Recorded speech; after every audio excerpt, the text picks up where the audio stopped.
Hey everybody, Michael Eatman, Dad, CEO. So good to be with you today. Some people call this day Quitter's Day. It's the second Friday of January where oftentimes you can see motivation begin to drop. And many people are quietly giving up on their New Year's resolutions. Not because they're lazy or because they lack discipline alone. I think it may have something to do with the fact that we often start off the new year with a push, asking to push before we pause. I personally needed a reset, so you didn't see me for a couple of days because I'm working on alignment. And so as we step into the new year, this time is not about fixing yourself or proving anything. It's not about forcing a new goal into place. It's about pausing long enough to carry forward what actually works for you. Because the people I'm working with and talk to carry a lot of responsibility, many expectations and weight that most people never see. So take a breath and drop your shoulders, unclench your jaw, and feel your feet on the floor. This space is not about performance, it's about creating internal safety in the midst of the busy. You don't have to force any insights in our time together. What comes up for you is enough. Most driven people that I've encountered don't fail because of their lack of care. I believe that sometimes we're repeating the same cycle with a new calendar. I know I've experienced that my own self.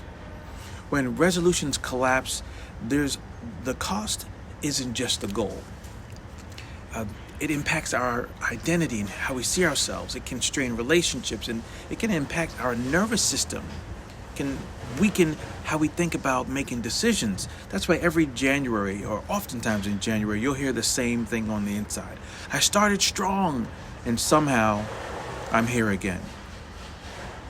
So instead of forcing something to push, we practice Sankofa. Sankofa is a West African wisdom idea that says go back and retrieve what is good so you can move forward. It's this beautiful bird that's looking backwards while going forward with an egg in its mouth. The goal is to not get stuck, but to get from the past what we need for the future. Because if we don't get that wisdom, we repeat a new year with the same goal. So I believe that reflection isn't about self-critique alone. It's really about self-connection. It helps us to turn experience into wisdom. So let's make this simple and relevant. There are 4 areas that I focus on. The first one is relationships. Who mattered to you this year? Who stretched you? Who drained you, and who stayed? What does that reveal about how you show up? That's not any judgment, it's just personal information. Now let's talk about well-being. How did your body actually carry the year? Were you tired? Were you wired?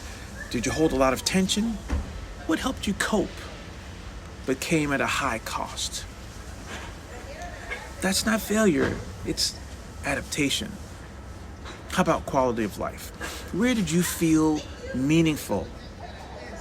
And where did things look successful on the outside but feel off inside? There may be some kernels of truth here for you and I. In the area of decision making, think about one decision that shaped last year. What really drove it? Was it peace? Was it pressure? Was it fear? Was it an expectation, or was it survival? Now, we're not trying to rewrite the past. We're wanting to extract wisdom. So we want to gather it. It's one lesson worth keeping. One strength you underestimated. One limit you now respect. Limits teach you more about leadership than weakness. Let's look at identity. Think about it. This year showed me I'm no longer someone who finished the phrase. And then go, the version of me I'm carrying forward is someone who you fill it in. That phrase is not about motivation. It's really about alignment. Now, how do you step forward? What's one relational posture you can honor? What's a practice that your nervous system needs to be in alignment? Just one step. If it creates too much pressure, it might be too big. Small can be honest, and it can be a win. Think about a potential phrase. I'm not behind, I'm becoming. I've heard so many colleagues say that and use that. Or you might say, my pace is sustainable. You might also think about peace can help me have success. Rest is wisdom. As this calendar changes, we're not starting over. We're taking a page from Sankofa, the Sankofa bird, where we're moving, looking backwards while going forward, and we have hope in our mouth. If this reset served you well, pass it on to someone who carries a lot like you. Remember, every limitation is an invitation to tap into the genius beyond ourselves. Take care and shine the light on purpose.